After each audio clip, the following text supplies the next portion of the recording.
ஆடி sale தள்ளுபடி up to 50%. Chennai Silks and Aha Oho Adi Sale. GT Holidays, South India's #1 travel brand. You know you are special when you're with GT Holidays. பழைய நகையை கொடுத்து by to 11 monthsல அதே அடைக்கு புது நகையை எடுத்துக்கோங்க. எக்ஸ்ட்ராவா ₹1 தர வேண்டாம். Magic old gold exchange. Election வர்றதுக்குள்ள கட்சிகள்லாம் ஒரு வழியாயிடும் போல இருக்கு. அதிமுகவினுடைய முன்னாள் பொதுச் செயலாளர், அந்த கட்சியினுடைய இதய தெய்வம், புரட்சி தலைவி எப்படிலாம் சொல்லக்கூடிய ஜெயலலிதாவை அந்த கட்சியினுடைய முன்னணி தலைவர்களை விமர்சிக்க தொடங்கியிருக்காங்க. ஏற்கனவே நம்ம பேசியிருந்தோம் இல்லையா ஒரு எபிசோட்ல, எடப்பாடி பழனிசாமி எப்படியெல்லாம் ஜெயலலிதாவை புறக்கணிக்கிறாருன்னு. அந்த வரிசையில அடுத்த கட்டத்தை தாண்டி இருக்காரு கடம்பூர் ராஜு. மிக மோசமான விமர்சனம். இதற்கு முன்னாடியும் அவர் மீது நிறைய சர்ச்சைகள் இருக்கு. அது என்னங்கிறது குறித்து பார்த்துருவோம். அதே மாதிரி பாஜகவுக்கு திமுக பச்சை கொடி காட்டுதா அப்படிங்கிற ஒரு பேச்சும் தொடர்ந்து பேசுபொருளாயிட்டே வருது. சமீப நாட்களாக பாஜகவுக்கு எதிராக எந்த ஆக்ஷனும் திமுக பெருசா பண்றது இல்லை அப்படின்னு விமர்சனம் ஒரு பக்கம் இருந்தாலும், இன்னொரு பக்கம் அதிமுகவும் எடப்பாடி பழனிசாமி பாஜகவை கழட்டி வர மனநிலைக்கு வந்துட்டாரு, அதனால பாஜக ஒரு சந்தேக பார்வை எடப்பாடி மேல வச்சிருக்கு அப்படின்னு அதை ஒற்றி நிறைய பார்வைகள் இணைத்து பேசப்படுது. இதுல ஓபிஎஸ், டிடிவி இவங்க எல்லாம் இணைத்து பேசப்படுறாங்க. ஒரு கோணத்தை விரிவா பேசிடுவோம். Welcome to sensation.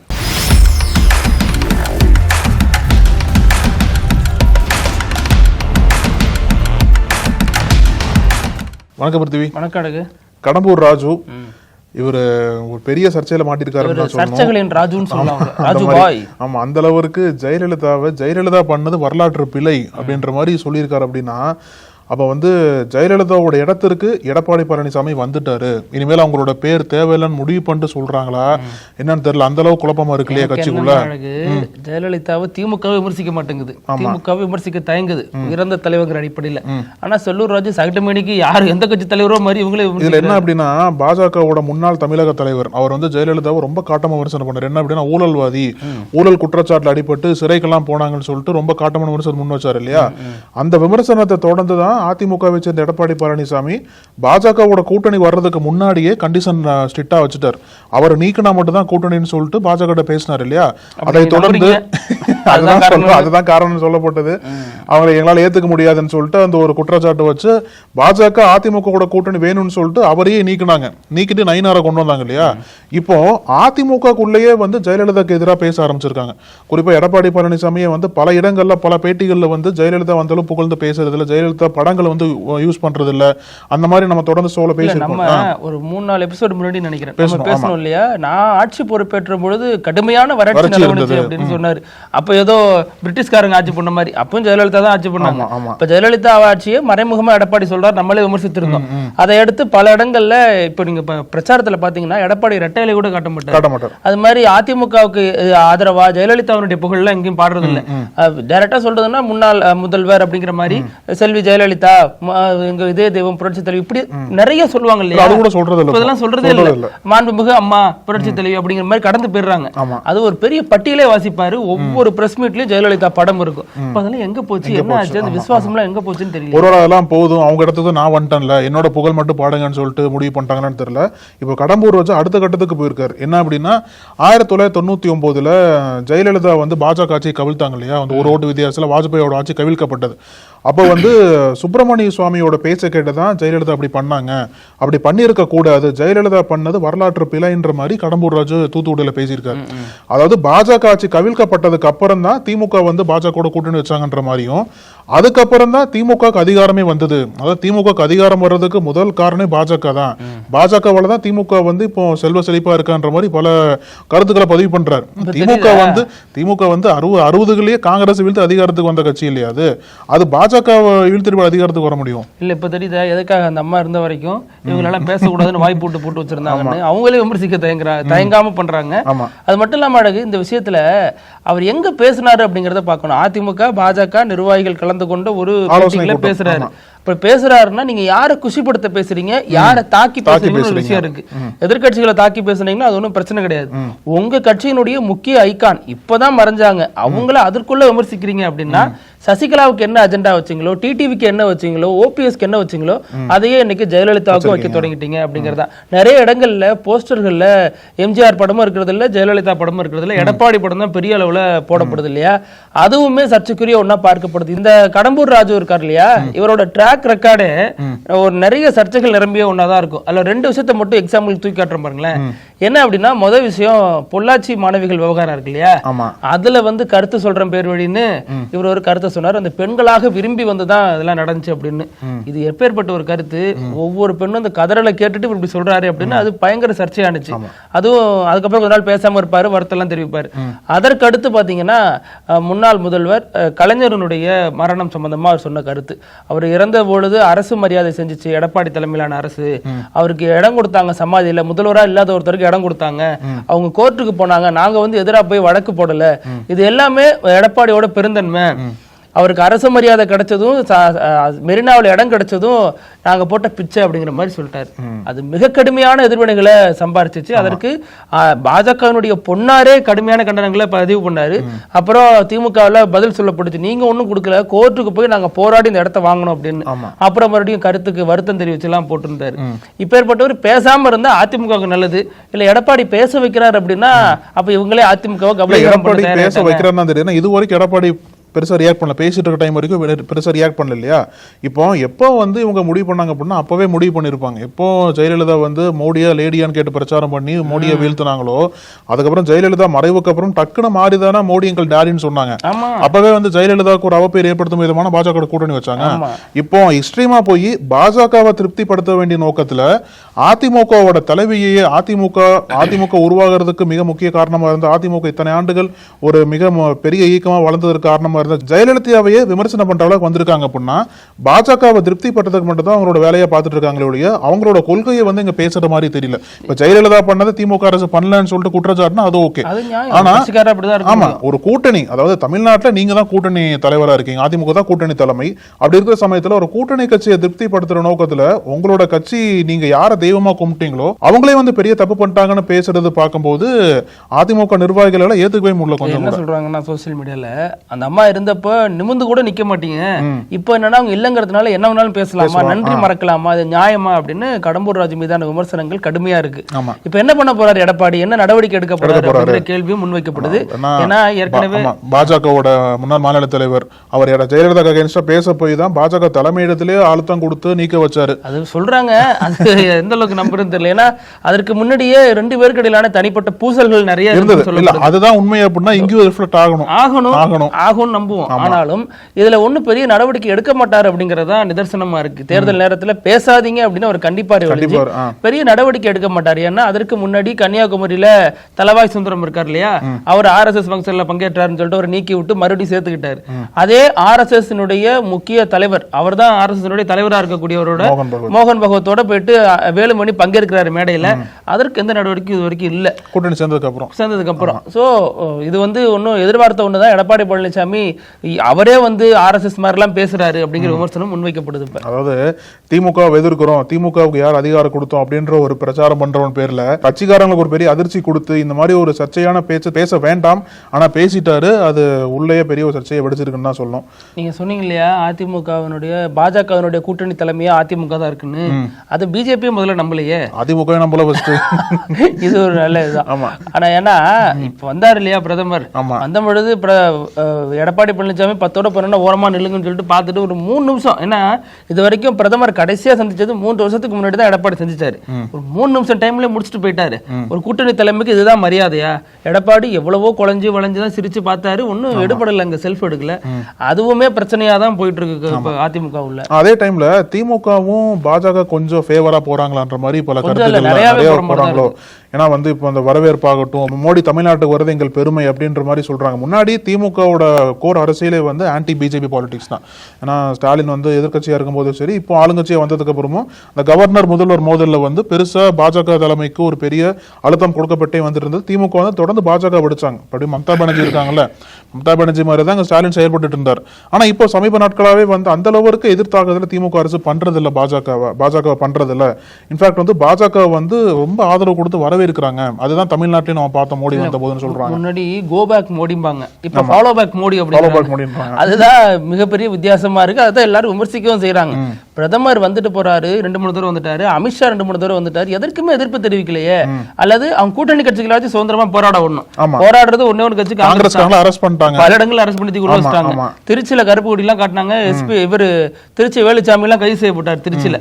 சோ இப்படி பல இதுக்கு மத்தியில திமுக ஏன் இப்படி ஒரு நிலைப்பாடு எடுக்குது? பிரதமர் தமிழகத்துக்கு வர்றது இந்த விஷயத்துக்காக வர்றது கிடைத்த பெருமை அப்படின்னு அமைச்சர் சொல்றாருன்னா அது வெறுமனே அரசியல் இல்லாத ஒரு ஸ்டேட்மெண்டா பார்க்கலாமா அப்படிங்கிறது ஒரு கேள்வி எழுப்பிருக்கு. ஏன்னா அரசியல்வாதிகள் பேசுறது எப்படி அரசியல் இல்லாத ஒரு ஸ்டேட்மெண்டா இருக்கும்? அது மட்டும் இல்லாம இப்ப ராஜேந்திர சோழனுக்கு எதுவும் பண்ணலையா, சோழ குடும்பத்தை எதுவும் பண்ணலையான்னு விஜய் எல்லாம் அறிக்கை விட்டுருந்தார். அதற்கெல்லாம் விளக்கங்கள் கொடுக்கப்படுது. அது கலைஞர் அப்பவே செலவு வச்சுட்டாரு, 70லே ராஜராஜ சோழனுக்கு செலவு வச்சாரு, அதே நிறைய அரசியல் இருந்துச்சு, மத்திய அரசுடைய அழுத்தத்தை மீறி தான் கலைஞர் பண்ணாரு அப்படிலாம் சொல்றாங்க. அதெல்லாம் சரி. இன்னும் இப்ப பிரதமர் வந்த போதுதான் முதல்வர் அறிக்கை விட்டாரு, 2142 கோடி அந்த கல்வி நிதி ஒதுக்குங்க அப்படின்னாரு. அது அப்படி பாஜகவுக்கு எதிராக தானே இருக்கும். இதுல எங்க நாங்க ஒத்து போறோம் அப்படின்னு திமுக கேட்டாலும் இதுவரைக்கும் இருந்த திமுகவினுடைய முகம் அப்படிங்கிறது ஒன்னா இருந்துச்சு. எலெக்ஷன் டைம்ல எதற்கு போய் பிரச்சனை பண்ணிட்டவங்க கூட கொஞ்சம் அனுசரிச்சு போகும், மீண்டும் வந்த பொழுது நம்ம ஆட்சிக்கு வரும்பொழுது மீண்டும் நம்ம பேசிக்கலாம் அப்படிங்கிற ஒரு கணக்கு பின்னாடி இருக்கும் அப்படிங்கிற சந்தேகத்தையும் இப்ப எழுப்பியிருக்கு. இல்லப்பா, அதிமுக மீது என்ன சார்ஜ் வைக்கப்பட்டதோ அதாவது திமுக மீது வைக்கிறாங்க. ஏற்கனவே செந்தில் பாலாஜி வழக்கெல்லாம் சுப்ரீம் கோர்ட்ல போயிட்டு இருக்கிற சமயத்துல நீங்க சொன்னது போல தேர்தல் இருக்கிற சமயத்துல ரொம்ப தீவிரமா எதிர்த்து அப்படின்னா அது நம்மளை பாதிக்குமோன்ற ஒரு நினைப்பு இருக்கலாம். இன்னொரு முக்கியமான விவகாரம் என்ன அப்படின்னா, ராஜேந்திர சோழன் அந்த நாணயம் வெளியிட்டாங்கல்ல, அந்த நாணயத்துல தமிழை இடம் பெறலன்னு சொல்றாங்க.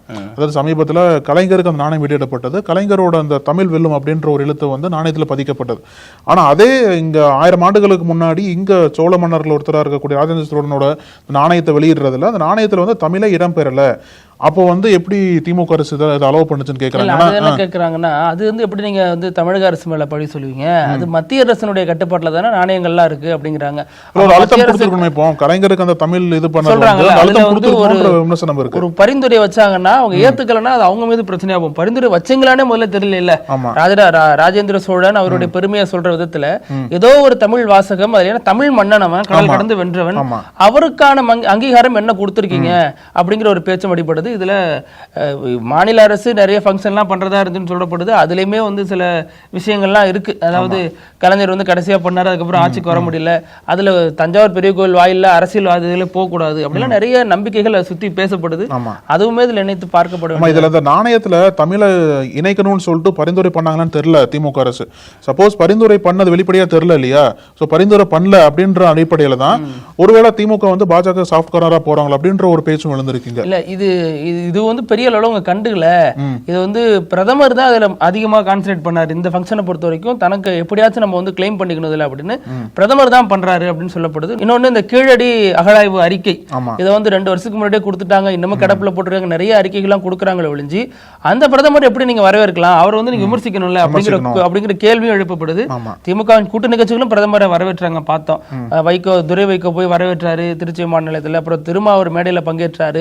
அரசியல் வேற இந்த நிகழ்ச்சி வேற அப்படின்னு அவங்க சொன்னாலும் இதற்கு முன்னாடி திமுக மற்றும் அதன் கூட்டணி கட்சிகள் பிரதமர் வருகை எப்படி பார்த்தாங்க அப்படிங்கறதும் இப்போ எப்படி அதை பாக்குறாங்க அப்படிங்கறதும் இணைத்து பேசத்தானே போடும் அரசியல். அப்புறம் ஓ பன்னீர்செல்வம் அவர் தொடர்ந்து இன்னைக்கு ஏதோ முக்கியமான அறிக்கை தர போறேன் அப்படிலாம் சொன்னாரு. திடீர்னு 24 மணி நேரம் ஒத்தி வச்சிட்டாரு, நாளைக்கு தரேன் அப்படிங்கிறாரு. அது என்னன்னா பிஜேபிக்கு அவர் கொடுக்கக்கூடிய டைம் அப்படின்னு சொல்லப்படுது. அதற்குள்ள ஏதாச்சும் கடைசி வரைக்கும் நம்ப போறது, ஏன்னா ஏதாச்சும் பார்த்து பண்ணுங்க, இதுதான் என்னுடைய கடைசி முடிவு அப்படின்னு ஒரு சின்ன ஸ்பேஸ் கொடுக்குறாரு பொறுக்கு. அதுலயே ஏதாச்சும் பண்ணல அப்படின்னா என்டிஏல இருந்து முதல்ல வெளில வராரு அப்படிங்கறத அவரது முதல் அறிவிப்பா இருக்குன்னு சொல்லப்படுது. அதையடுத்து தாவேக்காவுடன் கூட்டணி சேர போகிறார் அப்படிங்கறது அவரது செப்டம்பர் 4ஆம் தேதி நடக்கக்கூடிய இந்த மாநாட்டில் அறிவிப்பாரு அப்படின்னு சொல்லப்படுது. இப்போ டிடிவி ஒரு கருத்து சொல்லியிருக்காரு. நேற்று ஓபிஎஸ் ஒரு அறிக்கை வெளியிட்டார் இல்லையா, மத்திய அரசு கண்டிச்சு. அது சரியா தப்பான அவர்கிட்ட கேட்கும்போது இது ஒன்றும் தப்பு இல்லையே, அதுக்கு முன்னாடி பல விஷயங்கள்ல மத்திய அரசுக்கு எதிராக கருத்து சொல்லியிருக்கோமே, தமிழ்நாட்டு மக்களுக்காக மத்திய அரசு எதிர்க்கிறதுல தப்பு இல்லை அப்படின்னு அவர் ஒரு ஸ்டாண்ட் எடுத்திருக்காரு. சோ ஓரணியில அவங்க எல்லாம் வராங்க, ஓபிஎஸ் டிடிவி. இது மட்டும் இல்லாம இன்னொன்னு கணக்கு சொல்லப்படுது அரசியல் அரங்கத்துலனா, பாமக அன்புமணி விஜய் கூட வருவாரு, கூட்டணி பேரம், கூட்டணி ஆட்சி அது தொடர்பான பேரம், இவர் துணை முதல்வர் அந்த மாதிரிலாம் ஒரு விஷயங்கள் பேசுனதுக்கு அப்புறம் பாமக உள்ள வரும், தேமுதிக உள்ள வரும். அதனால விஜய் அணி மிகப்பெரிய வலுவாக இனி ஒரு காலங்கள்ல அது தன்னை கட்டமைச்சுக்கும் அப்படின்லாம் சொல்லப்படுது. இது மிகப்பெரிய அதிர்ச்சியாக அரசியல் அரங்கத்துல பேசப்படுது. திமுகவுக்கு பெரிய அதிர்ச்சிங்கிறத தாண்டி எடப்பாடிக்கான அதிர்ச்சியா அது மாறும் அப்படின்னு சொல்றாங்க. எடப்பாடி அவ்வளவு சீக்கிரமா பாமக விட்டுருவாரா? ஏன்னா சேலத்துல வெற்றி வேணும் அப்படின்னா பாமக தயவு நிச்சயமா அதிமுக வேணும், சேலம் அவரோட சொந்த தொகுதி அப்படின்றனால அவ்வளவு சீக்கிரம் பாமக உற்றுவாரும் நம்ம இது டிடிவி பண்ணலாம். ஓபிஎஸ் விட்டுட்டார் இல்லையா? டிடிவி பொறுத்த வரைக்கும் டெல்டா மாவட்டங்கள்ல பல இடங்கள்ல கணிசமான செல்வாக்கு அவருக்கு இருக்கு. ஓபிஎஸ் பல இடங்கள்ல ப்ரூவ் பண்ணிருக்காரு. 2019 தேர்தல் நினைக்கிறேன்ல, அதுலதான் இவரது மகன் ஜெயிச்சார் இல்லையா தேனியில், இவர் மட்டும் ஜெயிச்சாரு. அடுத்து நடந்த தேர்தலில் ராமநாதபுரத்துல இவர் 3 லட்சம் வாக்கு வித்தியாசம் ஜெயிச்சாரு. சோ ஓபிஎஸ்க்கும் ஒரு செல்வாக்கு ராமநாதபுரம், தேனி, மதுரை இந்த பக்கத்துல இருக்கு. டெல்டா பக்கத்துல டிடிவிக்கு இருக்கு. இவங்க எல்லாரும் சேர்ந்து ஒரு 50 தொகுதி வாக்குல உங்களுக்கு ஒரு கணிசமான செல்வாக்கு இருக்கு. இது இணைத்து கொண்டால் எடப்பாடி மிகப்பெரிய வெற்றி பெறுவார் அப்படின்னு சொல்லப்படுது. ஆனா எடப்பாடி ஏன் இணைத்துக்க மாட்டேங்கிறாரு அப்படின்னா, இவங்க எல்லாம் உள்ள வந்துட்டாங்கன்னா அவங்க ஆதரவாளர் சீட்டு கேட்பாங்க. சீட்டு கொடுத்தோம்னா அதுக்கப்புறம் மறுபடியும் தனி ஆவர்த்தனம் பண்ண ஆரம்பிப்பாங்க. அது நம்ம தலைமைக்கு பிரச்சனையா இருக்கும். தோத்தாலும் பரவாயில்ல, ஏன் தலைமையில தேர்தலை பேஸ் பண்ணுவோம் அப்படிங்கறத எடப்பாடியுடைய முடிவா இருக்கு. அதுதான் அவங்க விமர்சிக்கிறாங்க. ஒரு ஆளுமைக்குள்ள தலைவரா இருந்திருந்தா சேர்த்திருப்பாரு. இப்ப எம்ஜிஆர் எஸ்.டி. சோமசுந்தரம் நினைக்கிறேன் தஞ்சாவூர்ல, அவர் தனி கட்சி எல்லாம் தொடங்கினார். எம்ஜிஆர் வீட்டுல போய் அழைச்சிட்டு வந்தார் அவரை. அதற்கடுத்து அவர் விமர்சிச்ச பலரையும் எம்ஜிஆர் சேர்த்துக்கிட்டாரு. ஜெயலலிதாவும் அப்படிதான், தன்னை விமர்சித்த பலரையும் போய் அரவணைச்சு சேர்த்துப்பாங்க. கலைஞர் அந்த பாணி தான் கையில் எடுத்தாரு. இவங்க எல்லாம் இப்படி பண்ணது அவங்களோட தலைமை பண்பு. அதனாலதான் அவங்க அரசியல நீண்ட காலம் பெருவெற்றி பெற்றாங்க.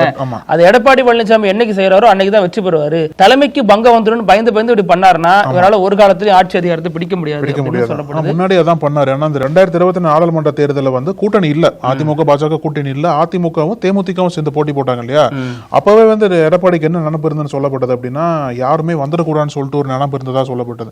முக்கியமா அரசியல் நோக்கர்கள் இருக்காங்களா, அவங்க ஃபுல்லா தான் சொன்னாங்க. ஏன் அப்படின்னா, ஒருவேளை யாரோ ஒருத்தர் வந்துட்டாங்க அப்படின்னா அவங்க டெல்லிக்கு போயிடுவாங்க. டெல்லி போயிட்டாரு அப்படின்னா நம்மளோட கண்ட்ரோல் மீறி அவர் தனியா ஒரு அரசு செயல்பட ஆரம்பிப்பாரு. அதனால நம்மளோட கண்ட்ரோல், நம்மளோட ஆதிக்கம் கட்சிக்குள்ள இருக்கணும் அப்படின்னா நம்மள மீறி யாரும் பெருசா வளர்ந்துடக்கூடாது அப்படின்ற ஒரு திட்டத்தோட தான் எடப்பாடி செயல்பட்டதாகவும், ஒருவேளை ஜெயிச்சு வந்தாங்கன்னு வச்சுக்கோங்களேன், அந்த ஒரு அதிமுக எம்பி டெல்லியில போய் தனி ஆர்வத்தனை பண்ணியிருப்பார். அது எல்லாம் தோத்துட்டாங்க இல்லையா, அது எடப்பாடிக்கு ஒரு ரிலீஃபா இருந்ததாகவும், தொடர்ந்து கட்சியை கண்ட்ரோல் எடுக்கிறதுக்கு ஒரு பெரிய ஒரு கருவியா செயல்பட்டதாகவும் அப்போ ஒரு கருத்து நிலவிட்டு இருந்தது. ஆமா, இதுல இப்போ ஓபிஎஸ் ஆதரவாளரா ராஜ்யசபால இருக்காரு இல்லையா, சோ தர்மன், அவர் என்ன நிலைப்பாடு எடுக்க போறாரு? ஏன்னா ரொம்ப அமைதியாவே இருப்பாரு. ஓபிஎஸ் மாதிரி அவரும் எந்த இதுல வெளிக்கட்ட தெரியாது. நாடாளுமன்றத்தில் இருக்கிற மாதிரி எந்த ஒரு மூவ்மெண்ட் நம்ம பார்க்கல. சோ தர்மன் அவர் ஒரு பக்கம், ஓபிஎஸ் மகன் ரொம்ப அவரும் அமைதியா தான் இருக்காரு. ஆனா அவங்களாம் இவங்கள சுத்தி இருக்கக்கூடிய சமூகம் சார்ந்த வாக்குகள்ங்கிறது பெரிய அளவுல அரசியல்ல தாக்கத்தை ஏற்படுத்தும் சொல்லப்படுது. இதுல ஓபிஎஸ், டிடிவி, பாமக, தேமுதிக இதெல்லாம் இணைந்து விஜய் கூட போய் சேருவாங்களா? முதல்ல அத்தைக்கு மீசம் முளைக்கட்டும் அப்படின்னு சொல்றாங்க, அப்புறம் சித்தப்பான்னு சொல்லிக்கலாம் அப்படிங்கிறாங்க. ஆனா இதை நோக்கி தான் இந்த கட்சிகள் நகர்கிறது அப்படிங்கறதையும் பார்க்க முடியுது. ஓபிஎஸ் முடிவு இப்படி ஆயிடுச்சுன்னா, ஓபிஎஸ் முதல்ல போய் என்ட்ரி கொடுத்துட்டாருன்னா அடுத்து இந்த கட்சிகள்லாம் போய் இணைந்துருவாங்க. ஒரு ஆள் தான் முதல்ல வரவங்க தான் தயக்கம் யாருங்கிறத வச்சுதான் அடுத்த கட்ட நகரம். நீங்க யாரை எதுக்குறதுக்கு யாரோட சேர்றீங்கன்னு ஒரு கணக்கு இருக்குல்ல. விஜய் இன்னும் ஒரு ப்ரூவே பண்ணல. அவர் இப்பதான் முதல் வாட்டி வராரு. இப்போ அதிமுக எதிர்க்கணும், எடப்பாடி எதிர்க்கணும்ன்ற நோக்கத்துக்காக ஓபிஎஸ்க்கு ஒரு ஆப்ஷன் இல்லைன்னு சொல்றாங்க இல்லையா? ஓபிஎஸ் வந்தார் அப்படின்னா இன்னும் பல கட்சிகள் வரும் அப்படின்றது அது விஜய்க்கு கொடுக்கக்கூடிய அதீத ஒரு நம்பிக்கைன்னு சொல்லலாம். அதீத ஒரு இடம் கொடுக்குறாங்களான்னு கூட சொல்லலாம் இல்லையா? இப்படியேதான் நம்பி விஜயகாந்த் முடிச்சு விட்டாங்க கூட்டணியா போட்டு. அவர் பாட்டுக்கு ஒரு இடத்துல நின்னாரு, அடுத்து எதிர்கட்சி தலைவர் வந்தாரு, அடுத்து முதல்வர் நீங்க தான் அப்படின்னு சொல்லி தூக்கி வச்சு அந்த மாதிரி விஜய்க்கு ஓப்பனிங்ல இதை பண்றாங்களா அப்படிங்கறதையும் பார்க்கணும். ஆனா இதுல என்ன சொல்லப்படுது அப்படின்னா, ஓபிஎஸ் பொறுத்த வரைக்கும் இதுதான் அவருடைய நிலைப்பாடுன்னு கிட்டத்தட்ட நம்மளால ஊர்ஜிதப்படுத்த முடியுது. மத்தபடி இதுல டிடிவி தினகரன் இந்த நிலைப்பாடு தான் எடுப்பாரு அப்படின்னு சொல்றாங்க. இதுல பாமகவுடைய நிலைப்பாடு தான் கேள்விக்குறியா இருக்கு. தந்தை மகன் இன்னும் அந்த மோதல் இன்னும் ஒரு முடிவுக்கு வரல. தேமுதிக பொறுத்த வரைக்கும் அவங்க இல்லம் தேடி உள்ளம் நாடின்னு அவங்க ஒரு பிரச்சாரம் கேப்டன் ரத யாத்திரைன்னு வர அவங்க பிளான் பண்ணிருக்காங்க. அதற்கு அரசு அனுமதி தரலங்கிறது அந்த பிரச்சனை தனி பக்கம் ஓடிட்டு இருக்கு. திமுக அதிமுக இன்னும் அவங்க ஒரு முடிவுக்கு வரல. சோ இப்படி எல்லாம் இருக்கிறப்ப ஓபிஎஸ் எப்படி பிஜேபி ஓரம் கட்டுனுச்சோ அதே மாதிரியான திட்டத்தோட தான் எடப்பாடியும் பார்க்கிறாங்க அப்படின்னு புது தகவல் சொல்லப்படுது. ஏன்னா அப்படின்னா ஓபிஎஸ் பவர்ல இருந்த பொழுது முழுசா அவரை பயன்படுத்திக்கிட்டு அவருக்கான அரசியல் செல்வாக்குங்கிறது பெருமளவுல இல்லாத நேரத்துல அவரை கழட்டி விட்டாங்க. இதேதான் எடப்பாடிக்கும் பண்ண போறாங்க அப்படிங்கிறாங்க. ஏன்னா இப்ப நடந்த சந்திப்பது உதாரணமா சொல்லப்படுது. ஒரு 3 நிமிடம் தான் எடப்பாடி சந்திச்சாரு பிரதமர். இது ஒரு பக்கம் ஓபிஎஸ் சந்திக்கல, எடப்பாடி சந்திச்சாருன்னு பெருமையா பேசப்பட்டாலும் மறுபக்கத்துல எடப்பாடிக்கு முக்கியத்துவம் இவ்வளவுதான் அப்படிங்கறத பிரதமர் உணர்த்திட்டு போயிருக்காரு அப்படின்னு சொல்றாங்க. அது மட்டும் இல்லாம ஏன் அந்த முடிவுக்கு பிரதமர் வந்தாரு அப்படின்னா, எடப்பாடி மீதான நம்பிக்கை பாஜக இழந்துகிட்டே வருது. ஏன்னா சமீப காலமா அவர் ரொம்ப அழுத்தி பேசுறது, என்ன யாரும் ஏமாத்த முடியாது, கூட்டணி ஆட்சியில பங்கு தர மாட்டேன் அப்படின்லாம் சொல்றது, நான் இழிச்சவன் வேணான்னு கேட்கறது, கூட்டணி ஆட்சியில் நான் தான் முதல்வர் இப்படி எல்லாம் சொல்றது இவங்களுக்கு ஒரு நம்பிக்கையின்மை ஏற்படுது. இவர் எப்போ வேணாலும் கலந்துப்பாரு. ஏன்னா விஜய் கூட இன்னும் கூட்டணி பேசிட்டு இருக்காருங்கிற தகவல் அவங்களுக்கு போய் சேர்ந்திருக்கு.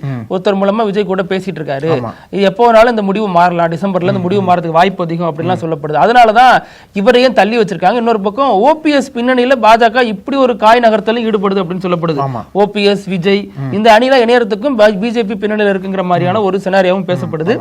இதுல எடப்பாடி மீதான சந்தேகங்கிறது போனதுனால பிரதமர் மோடி இப்ப போட்ட Facebook பேஜ்ல போஸ்ட்ல கூட எஸ்பி வேலுமணியோட அவர் வரவேற்றதையும் எடுத்து தனியா போட்டு வச்சிருக்காரு. எடப்பாடி மட்டும் பெருசா இல்ல அந்த போட்டோ. ஆமா, எடப்பாடிக்கு தனி முக்கியத்துவம் தரப்படும். அவங்களை பொறுத்த வரைக்கும் அதிமுகவில் இரட்டை தலைமைங்கிறது இருந்துகிட்டே இருக்கணும் போருக்கு. ஏதோ ஒரு வடிவத்துல பிரதமர் போடாத இன்னொரு ஆளு செங்கோட்டையன், அவருமே பின்னணியில இருக்காரு. சோ செங்கோட்டையன் இதெல்லாம் இந்த ட்ரம்ப் கார்டெல்லாம் என்னமாக பயன்படுத்த போறாங்க தேர்தல் நெருங்க அப்படிங்கறதா ஒவ்வொருத்தவங்களுக்கும் ஒரு திக்கு ஏற்படுத்திருக்கு அதிமுகக்குள்ள. அதுக்குள்ள கடம்பூர் ராஜு போன்றவர் சும்மா இல்லாம அவங்க பங்குக்கு அவங்க ஒண்ணு கொளுத்தி போட அதிமுகவே பத்தி எரியுதுன்னு தான் சொல்லணும். அதேங்களை சந்தேகப்படாதீங்க, எப்பயுமே உங்களுக்கு தான் நன்றி கடன் பட்டிருப்போம்னு சொல்லிட்டு பாஜக சிக்னல் தராரா? இல்ல பாஜகவோட நோக்கம் என்னவா இருக்கு அப்படின்னா, எடப்பாடி பழனிசாமி சிஎம்மா கொண்டு வரணும் நோக்கம் கிடையாது.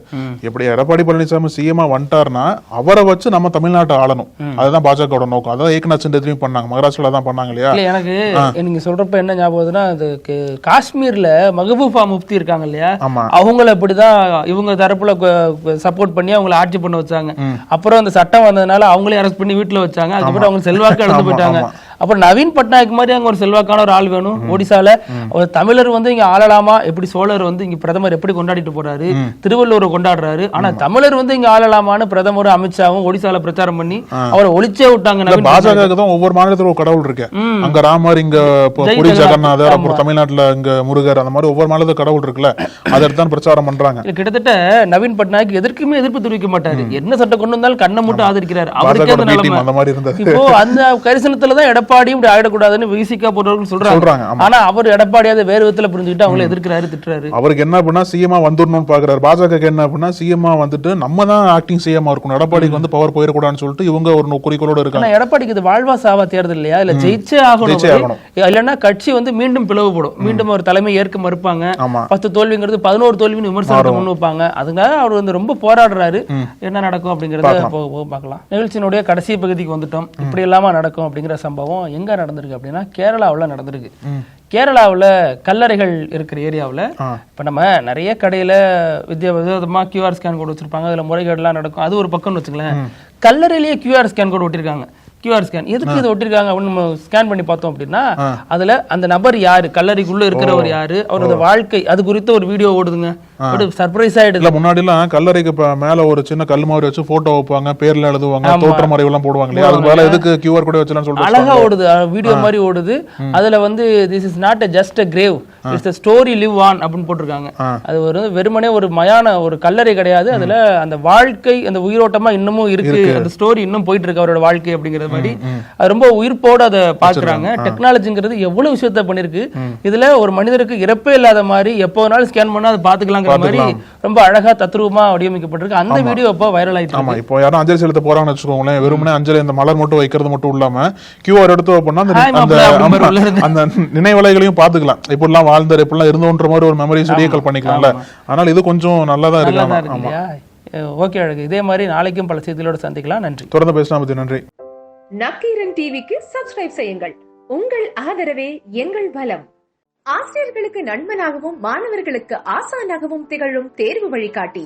ஒவ்வொரு பாடத்திற்கும் அனுபவமிக்க ஆசிரியர்களின் துல்லியமான தெளிவான விடைகள். CNC இருக்கு, தேர்வு பயம் எதற்கு? இது தீரன் பப்ளிஷிங் ஹவுஸ் விற்பனை வெளியீடு.